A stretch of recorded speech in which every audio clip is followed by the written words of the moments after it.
کے اوپر، اور ہائر ایجوکیشن کے لیے جو اتنی فیسز ہم لوگ پے کر رہے ہوتے ہیں یونیورسٹیز کے لیے، اپنے بچوں کی تعلیم کے لیے، ہائر ایجوکیشن کے لیے، تو آج اس کے اوپر بات کریں گے کہ یہ کیا ورتھ ہے اتنی جو فیسز ہم لوگ پے کرتے ہیں، اور ہمارے بچوں کے فیوچر کے لیے یہ جو یونیورسٹیز ہوتی ہیں ہمیں چارج کرتی ہیں، اور باہر کے ممالک میں کیا سسٹم ہے، پاکستان میں کیا سسٹم ہے، اور ہم کدھر لیک کرتے ہیں، یہ ساری چیزوں کے اوپر بات کریں گے۔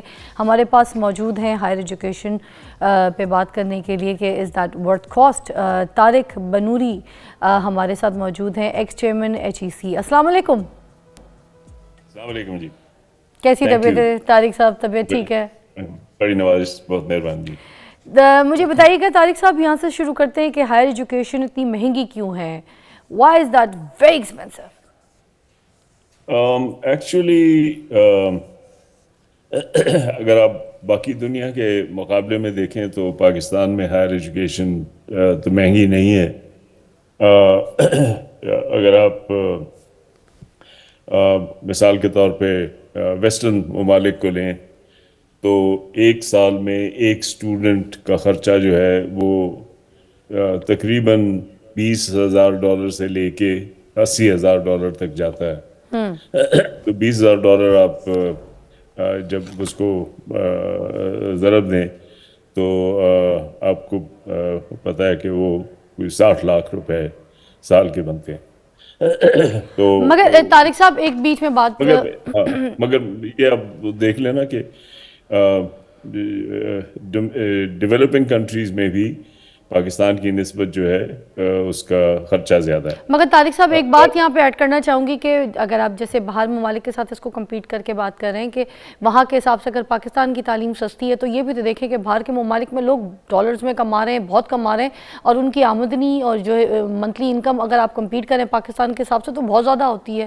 اس حساب سے وہ اپنی آمدنی کے حساب سے افورڈ کر سکتے ہیں، ان کے لیے ناٹ دیٹ ایکسپینسو۔ یہ آپ ٹھیک بات کر رہی ہیں، اسی لیے ہمارا انڈیا بھی یہ ہے اور دنیا میں بھی دستور یہ ہے کہ گورنمنٹ جو ہے وہ ہائر ایجوکیشن کو سبسیڈائز کرتی ہے۔ دیٹ مینس کہ وہ یونیورسٹیز کو پے کرتی ہے تاکہ وہ اپنی ٹیوشن فیس کم رکھیں۔ پرفیکٹ۔ ہمارے ہاں چونکہ پچھلے 6 سال سے 2018 سے گورنمنٹ نے بالکل ہائر ایجوکیشن کو اگنور کرنا شروع کر دیا اور اس کے پیسے کاٹنے شروع کر دیے، تو اس کے بعد پھر یونیورسٹیز کے پاس اور کوئی ذریعہ نہیں تھا سوائے اس کے کہ وہ فیسیں بڑھائیں۔ سر ہر سال کا اضافہ ہو رہا ہے، ہر سال کا اضافہ ہو رہا ہے یونیورسٹیز کی فیس دیکھیں میں۔ نا، ایشو یہ ہے کہ ہائر ایجوکیشن میں یہ بہت سمپل سی چیز ہے، اس میں ہائر ایجوکیشن میں جو بہت اچھی یونیورسٹیز ہیں اس میں تقریباً جسے ہم کہتے ہیں ٹیچر اسٹوڈنٹ ریشو 1:10 ہوتا ہے، جو ٹاپ کی یونیورسٹیز ہیں۔ 1:10 کا مطلب ہے کہ 10 اسٹوڈنٹس کے مقابلے میں اگر 10,000 اسٹوڈنٹس ہیں تو 1,000 پروفیسرز ہیں وہاں پہ۔ تو جو ٹاپ کی یونیورسٹیز ہیں اس میں آپ دیکھ لیں گے 1:10 کے لگ بھگ جو ہے ان کا ریشو آتا ہے، بلکہ اس سے کم۔ جو درمیانی اس میں ہوتی ہیں تو 1:20 کے اوپر آ جاتی ہیں۔ تو آپ اسی چیز سے حساب لگا لیں گے۔ میں بہت سمپل سی بات آپ کو کہتا ہوں کہ ایک پروفیسر کو جتنی آپ نے تنخواہ دینی ہے، ٹھیک ہے نا، جتنی آپ نے تنخواہ دینی ہے آپ اس کو 10 سے ڈیوائڈ کر دیں تو آپ کو ٹیوشن کا بنیادی وہ مل جائے گا۔ دیٹ مینس کہ اگر پروفیسر کی تنخواہ لیٹ سے 1.5 لاکھ روپے یا 2 لاکھ روپے مہینہ ہے تو سال کے 24 لاکھ ہیں، اگر آپ اس کو 10 سے ڈیوائڈ کریں گے تو 2,40,000 جو ہے وہ ٹیوشن میں کہیں نہیں گیا، ایسے ہی بالکل۔ اگر یہ صرف یہ نہیں ہے، کیونکہ پروفیسرز کے علاوہ جو ہے انہوں نے سٹاف کو بھی ہائر کرنا ہوتا ہے، تو اس سے پھر وہ ڈبل ہو جاتا ہے، پھر بجلی پانی باقی سب چیزیں بھی کرتی ہوتی۔ تو دیکھیں، تو جب آپ پروفیسرز کو اگر جو ان کی حیثیت ہے اس کے مقابلے میں پے کریں تو اس کا خرچہ آتا ہے۔ تو سر مجھے یہ بتائیں نا کہ کیا یہ جو یونیورسٹیز ہیں جن کی فیس بہت زیادہ ہوتی ہے، کیا ان کا تعلیمی معیار بھی اتنا ہی ہوتا ہے دیکھیں نا، جیسے فیس لے رہے ہیں؟ اصل مسئلہ یہ ہے جو آپ نے اٹھایا، جی، اصل مسئلہ یہ ہے کہ اگر وہ فضول میں لوگوں کو تنخواہیں دے رہے ہیں اور وہ معیار کی تعلیم نہیں فراہم کر رہے تو پھر اس کا کیا فرق؟ یس، ٹھیک ہے نا۔ تو اب ایشو یہی ہے کہ ہمیں چاہیے کہ ہم دو چیزوں کو دیکھیں. نمبر ون کہ کوالٹی معیار جو ہے وہ بہتر ہونا چاہیے, اور تمام یونیورسٹیز کو یہ ہدایت ہونی چاہیے کہ وہ اپنی تعلیم کا معیار اچھا رکھیں اور پھر بہتر سے بہتر کریں. رائٹ. نمبر ٹو, لوگوں کے لیے ایکسیس فراہم کرنے کے لیے گورنمنٹ جو ہے ان کو سبسیڈائز کرے. تو گورنمنٹ جو یونیورسٹیز کو پیسے دے, اس سے ہوگا یہ کہ ان کو ٹیوشن نہیں چارج کرنی پڑے گی, کیونکہ ان کو پیسے گورنمنٹ سے مل رہے ہوں. دیکھیں نا, یعنی کچھ ممالک ایسے ہیں جیسے یورپین ممالک ہیں کہ ان کا خرچہ بہت زیادہ آتا ہے سال کا. میں نے جیسے بتایا ان کا $25,000-30,000 پر اسٹوڈنٹ ان کا خرچہ آتا ہے. رائٹ. وہ تمام کے تمام گورنمنٹ دیتی. دیٹ مین اسٹوڈنٹس کچھ نہیں دیتے. ٹھیک ہے نا. امریکہ میں یہ سسٹم نہیں ہے. امریکہ میں جو ان کا خرچہ آتا ہے وہ چارج کرتے ہیں. ان کا 50,000-60,000-80,000 تک جو ہے ان کا سال کا خرچہ آتا ہے. وہ اسٹوڈنٹ سے ٹیوشن چارج کرتے ہیں, جس کو اسکالرشپ ملتی ہے وہ مل جاتی ہے, ایٹسیٹرا. ٹھیک ہے. دوسرے ممالک میں بھی, چین میں بھی, انڈیا میں بھی, وہاں پہ بھی گورنمنٹ جو ہے وہ سبسیڈائز کرتی ہے, تو وہ کم پیسے چارج کرتے ہیں, وہ ٹیوشن کم چارج کرتے ہیں. ٹھیک ہے. ہمارے یہاں بھی اصول یہی تھا کہ گورنمنٹ جو ہے وہ فنڈنگ کرے گی اور اس سے جو ہے ہم کاسٹ کو نیچے رکھیں گے اور ٹیوشن نیچے رکھیں گے. سر اب یہ جو گورنمنٹ نے کوئی 6 سال ہو گئے ہیں کہ گورنمنٹ نے یہ بالکل چھوڑ دیا ہے. انہوں نے مطلب ایک قسم کی اینٹی ایجوکیشن گورنمنٹس آنا شروع ہو گئی. اچھا. انہوں نے یہ کہا کہ جی ہم نے پیسے نہیں دیں. اچھا. ٹھیک ہے. تو اب آپ دیکھیں 2017 میں ہائر ایجوکیشن کمیشن کو جو جتنے بجٹ دیا جاتا تھا 2024 میں اتنا ہی بجٹ دیا جا رہا ہے. اس کے بیچ میں انفلیشن کہاں سے کہاں پہنچ گئی ہے, تنخواہیں کہاں سے کہاں پہنچ گئی ہیں, ڈالر کہاں سے کہاں پہنچ گیا ہے, اسٹوڈنٹس کی تعداد کہاں سے کہاں پہنچ گئی, لیکن انہوں نے پیسے نہیں بڑھائے کیونکہ یہ اینٹی ایجوکیشن گورنمنٹس ہیں, یہ تعلیم کے خلاف ہیں. ٹھیک ہے. اچھا, میں یہ پوچھنا چاہوں گی کہ اعلیٰ تعلیم کے بڑھتے ہوئے اخراجات جو ہیں اس کا معاشرے پر کیا اثر پڑتا ہے, کیونکہ ہر کوئی تو افورڈ نہیں کر سکتا نا. دیکھیں, ہر کوئی افورڈ کہیں پہ بھی نہیں کر سکتا, اسی لیے دو چیزیں ہوتی ہیں, ایک اسکالرشپس ہوتی ہیں اور ایک گورنمنٹ ویسے سبسیڈائز کرتی ہے.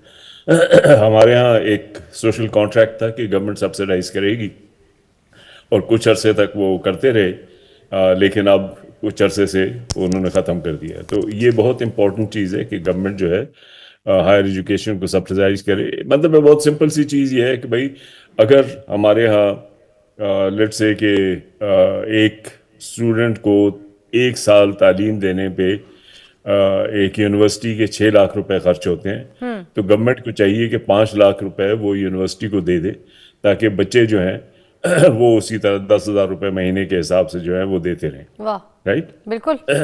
یہ بہت سمپل سی چیز ہے. اب وہ ایک زمانے میں ہوتا تھا کہ جتنا ان کا خرچہ آتا تھا اس کے تقریباً 3/4 گورنمنٹ دیتی تھی. اب کم ہوتے ہوتے ہوتے اب وہ 10% رہ گیا. تو اب تو جب 10% رہ گئے تو تقریباً 90% پھر لوگوں نے خود دینا ہوتا ہے. تو اس کے پھر دو ہی صورتیں ہیں. ایک تو یہ ہے کہ یہ 2 نمبر کی یونیورسٹیز ہماری بہت زیادہ ہو گئی. ہر جگہ پہ یونیورسٹی بنائے جاتے ہیں, پیسے ہیں نہیں اور پیسے دینے کو تیار نہیں ہیں, اور وہ نام کی یونیورسٹیاں ہیں, 2 نمبر کی یونیورسٹیاں ہیں, اس میں کوئی خاص تعلیم نہیں ہوتی اور اسٹوڈنٹس کا وقت ضائع ہوتا ہے. تو یہ ایک راستہ یہ ہے کہ آپ کوالٹی کو کم کر دیں, جو ہم لوگوں نے اور ہمارے ملک میں ہو چکی.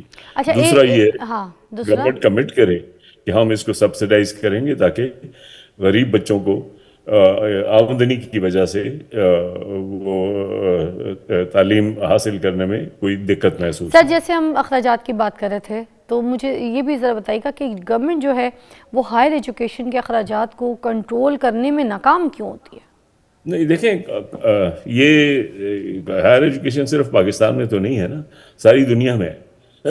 اور یہ میں نے آپ کو بہت سمپل سا فارمولا بنا دیا, آپ خود ہی اس کو بیٹھ کے دیکھ سکتے ہیں. 2-3 اس میں ایشوز ہیں. ایک یہ ہے کہ ٹیچر اسٹوڈنٹ ریشو کتنا ہونا چاہیے. جتنا زیادہ ریشو ہوگا, دیٹ مینس جتنے زیادہ اسٹوڈنٹس کے اوپر ایک ٹیچر ہوگا, اتنی تعلیم کی کوالٹی کم ہوگی. رائٹ. اس کا مطلب یہ بھی ہونا کہ یونیورسٹیز جو ہیں تعلیم سے زیادہ منافع بنانے پر توجہ زیادہ دے رہی ہے، نہ کہ کوالٹی ایجوکیشن پر. دیکھیں اس وقت آپ کی جو پبلک سیکٹر کی یونیورسٹیز ہیں جن میں پھر بھی کچھ جان ہے، یا جو نان پروفٹ یونیورسٹیز ہیں جو کہ کچھ اچھی ہیں، بہت زیادہ اچھی یونیورسٹیز ہماری، جیسے لمز ہے، آغا خان یونیورسٹی ہے، حبیب یونیورسٹی ہے، یہ اچھی یونیورسٹی گردانی جاتی، تو یہ منافع پہ نہیں، یہ بالکل بریک ایون پہ چل رہی ہیں. اور پبلک سیکٹر یونیورسٹیز تو تقریباً بینکرپٹ ہو چکی ہیں، کیونکہ 6 سال سے گورنمنٹ نے پیسے ان کو سکویز کرنا شروع کر دیے، وہ تقریباً بینکرپٹ. تو یہ کہنا کہ یہ منافع بنا رہی ہیں، I think that is wrong. یہ البتہ بات درست ہے کہ گورنمنٹ نے اور گورنمنٹ کے لوگوں نے اس میں زبردستی بھرتیاں کرائیں، اپنے بھائی بندوں کو اس میں لگوایا، تو اس کے طریقے سے انہوں نے اس کو مزید ویکن کیا ہے ہائر ایجوکیشن سیکٹر. نہیں تو آپ پاکستانی یونیورسٹیز کی تعلیم اور تحقیق کے معیار اور عالمی رینکنگ سے مطمئن ہیں؟ آپ کو لگتا ہے اچھا دیکھیں، مگر اس میں 2 باتیں کہنا چاہتا ہوں. ایک تو یہ کہ عالمی رینکنگ جو ہے یہ بھی ایک قسم کی گیم ہے، تو ہمیں اس گیمز میں نہیں پڑھنا چاہیے. لیکن اگر وہ گیم بھی ہے تو اس وقت عالمی رینکنگ میں پاکستانی یونیورسٹیز کا معیار جو ہے وہ بہت کم آ رہا ہے. لیکن یہ کوئی چیز، یہ راکٹ سائنس نہیں ہے. آپ کو بھی پتہ ہے کہ جیسے آپ ماشاءاللہ ینگ ہیں، آپ نے اگر کہیں پہ داخلہ لینا ہے اور آپ کو پاکستان میں ہر یونیورسٹی میں داخلہ مل جائے تو آپ کو پتہ ہے کہ آپ نے کہاں جانا ہے، کیونکہ آپ کو پتہ ہے کہ اچھی یونیورسٹی کون ہے. تو اگر رینکنگ میں لیٹ سے کہ کوئی اور یونیورسٹی آگے آ جاتی ہے، جیسے آج کل کبھی کبھی میں سنتا ہوں کہ جی وہ کوئی مردان میں یونیورسٹی ہے وہ آگے آ گئی، فلاں جگہ کوئی یونیورسٹی ہے وہ آگے آ گئی، وہ لوگوں کو پتہ ہے کہ نہیں یہ صحیح نہیں ہے. یہ ہمارے پاس لاسٹ منٹ رہ گیا. میں یہ پوچھنا چاہوں گی کہ پھر کن معاملات میں بہتری کی گنجائش نظر آتی ہے آپ کو؟ تھوڑا سا یہ آپ سلوشنز کی طرف ذرا آ جائے گا تاکہ 1 منٹ ہمارا اس پہ. دیکھیں بہتری کرنا کوئی مشکل کام نہیں ہے، کیونکہ ہمارے پاس جو یعنی وہ لوگ موجود ہیں جو کہ اس چیز کو امپروو کر سکتے ہیں، ان کو ایک لحاظ سے سائڈ لائن کیا ہوا ہے. تو آپ کی یونیورسٹیز میں بھی آپ دیکھ لیں کہ جو لوگ وائس چانسلر بنتے ہیں، ڈینز بنتے ہیں، ان میں بہت کم تعداد ایسی ہے جو واقعی بہتری چاہتی ہیں. زیادہ تر جو ہیں وہ اپنا ایک نوکری گزار رہے ہیں.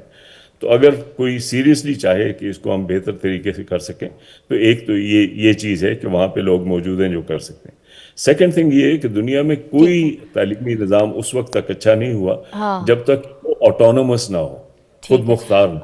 ٹھیک ہے سر، ایک نیوز بریک ہے ارجنٹ ہے جو کہ ہمیں لینی پڑے گی. آپ کا بہت بہت شکریہ آپ کی رہنمائی کا، آپ کی گائیڈنس کا. تھینک یو صاحب.